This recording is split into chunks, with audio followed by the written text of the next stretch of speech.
Hello, this is Sierra and welcome to another video. Today we are doing another short story video. We are doing the third story from the Clockwork Chronicles Clockwork Plan, the first book. This is also a prequel of the story. Basically, perspective on what happened to Dan, because at least the capture part. I'm not going to go into the torture part because it's awfully similar to the previous story, except without a clock. Yeah. I don't need to go into that.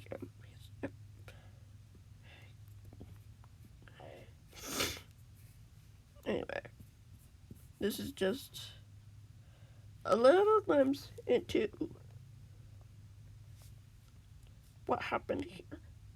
It's like, technically it happened during the story. It's like, yeah.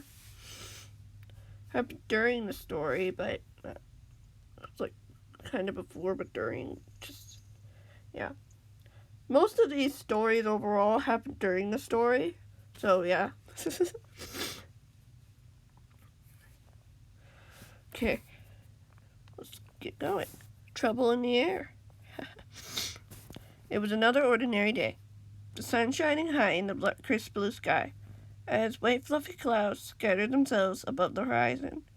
It was a quiet and peaceful day, a perfect day to conduct an experiment. Hopefully, it wouldn't go as badly as the last one had.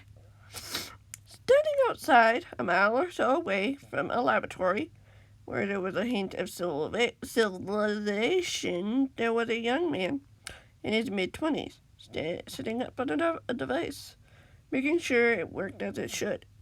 And again, this was an experiment. Things were bound to go very wrong, very fast. The young man wiped sweat from his brow as he finished setting up the machine, stepping back so he could look at it. It seemed to look right. He just hoped it would work, just as Dr. Traores had said. Still, he needed to be careful, just in case. He went up to the machine, going to turn it on and test to see what it would do. His friend hadn't talked about it much, only telling him it should do something. Whether it did what it was designed to do was uncertain, but if it worked, things could get a whole lot easier. But before the man could turn on the device, he hesitated. He wasn't sure why he hesitated, or why he felt so nervous. But simply standing there, in the middle of a desert, alone, seemed to unnerve him. He'd never felt so nervous before. Why did it feel like he was being watched? It wasn't something he was used to. He often had no problem being Dr. Traores' human guinea pig, but somehow things seemed to be a bit off. Should he just go back up to the lab and tell his friend about it? Tell him it didn't work? He wasn't sure what he should do. All he knew was the fact that he shouldn't stay here. At least, not on his own. The young man pushed the strange feelings aside, not wanting to be distracted by something that didn't seem to matter. It was probably a wild animal. Were there wild animals in the desert? Probably. He just couldn't see them. And so long as there were no threats, they were no threat to him, he didn't mind. After making a few adjustments to the machine, he looked up to make sure everything was all right, but as he did so, he froze in his tracks, confused and surprised as to what he had spotted in the bright blue sky. The young man could see what looked like a black dot in the horizon. He didn't think much of it at first, until he realized that it was getting closer. It was getting bigger and bigger. Pretty sure soon he could tell that the dot wasn't just any ordinary dot, obviously. It was a helicopter. What was it doing here? Was it flying over to do some errand of some kind? Didn't look like anything he'd ever seen before. Surely it would just pass by and leave him be. After all, he was pretty sure he wasn't doing anything illegal. But as he watched the copter near, he began to see that it was slowing down. He eyed the machine, noticing a blue crack on one of its sides as it flew over until it was directly above him. The young man could see the sensors pointing down at him. A sense of unease growing. What were in those dispensers? Arrows? Did he want to know? What was he doing here? And why did it look so ominous against the cheerfully blue sky? But before he could do anything, he noticed a quick motion from the copter. Other than the roaring rotors that echoed across the vast wasteland. A door opened in the copter as ropes flew down. The man watched as men from the copter grabbed the ropes and slid down. They wore black suits with black caps to match. The only color they had were blue stripes on their armbands. And nothing too out of the ordinary. If they weren't in a hot desert. The young man watched as 6 men landed on the sanding desert floor, surrounding him as the man stepped back uneasily. He wasn't sure what to say or do. Had Traores done something wrong? Had he been tied into something that much more sinister than he had thought? Was the government coming for him? This just didn't seem right. None of it did. What did his friend think when he didn't return? He'd probably continue doing what he always did. He was, after all, a guest. A friend that was willing to lend a hand, whether he knew what was going on or not. Whatever you're looking for, I can assure you, I'm not him. The man said quickly, looking around at the men, unnervingly. Finally, one of them stepped forward with an expression of amusement on his face.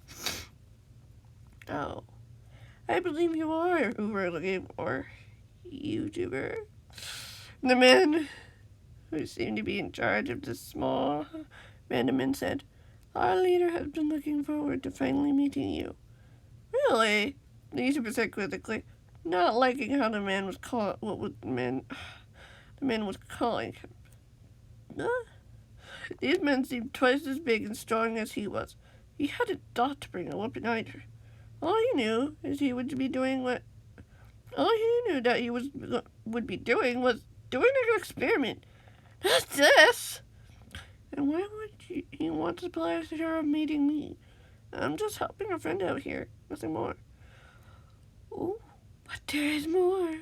The other man replied with a small smile. Unfortunately for you, you don't have a choice. You're coming with us. What do you mean? What did I do? The YouTuber asked. He stepped back, stunned by what he was hearing. You've done nothing but exist, YouTuber. The man said, it's enough for us. Men, take him, even if you have to force him to cooperate. You can't do this, the YouTuber demanded, swallowing when the men came closer, threatening to drag him away from the machine. He knew what was going on. But what could he do? He was horribly outnumbered and outmatched. He had no choice but to comply with these men, no matter how much he hated it. I believe we already have, the lead man said with a cold chuckle as hands grabbed for the young YouTuber, who struggled, calling out for help even though he knew it was useless. He watched as the copter landed to the ground, being dragged towards it. He just hoped Dr. Traores would be all right without him for a while. But for how long? What would happen to him? What did these men want with him? He didn't know, but he was them, and he wasn't sure he wanted to know. What choice did he have? Not much, really. Unfortunately, that's going to be the end of that story. Yeah, if you've read the books already, which you probably have, yeah, you know a little bit about what happens after this. And like, oh, yeah, it wasn't pretty. It was not pretty. It's like an older version. I did have it, but I decided not to have that kind of stuff when I decided to do only 2 perspectives instead of 3, 4, or so many. Like, continue to have just the 2 perspectives. That's fine. So we don't know what actually happened, but it's not good. Similar to what Levi went through, but without the clock.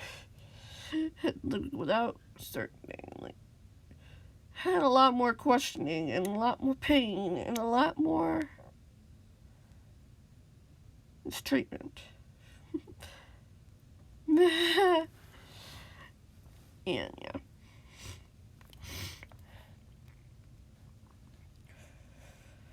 But I guess that'll be a mystery. Kinda.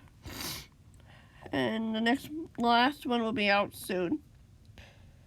And I think some of you might be excited about it, even though it's just probably going to be the only thing about this sort of thing that's going to be on. Because yeah, every time I've tried to do it, it just didn't seem to work out. And I'm just like, yeah, I can hint about it. It could be a good plot point if people knew what I was talking about. If not, it's always a mystery. Unless you know. Unless you read this part. It's not really a mystery for you, but it's still a mystery to the characters. For us, it's not a mystery. But for Sam, it is. And it will be for a long time. Anyway, it's the end of this video. I hope you guys enjoyed. And yeah, I'll see you guys in the next one. Whenever that might be.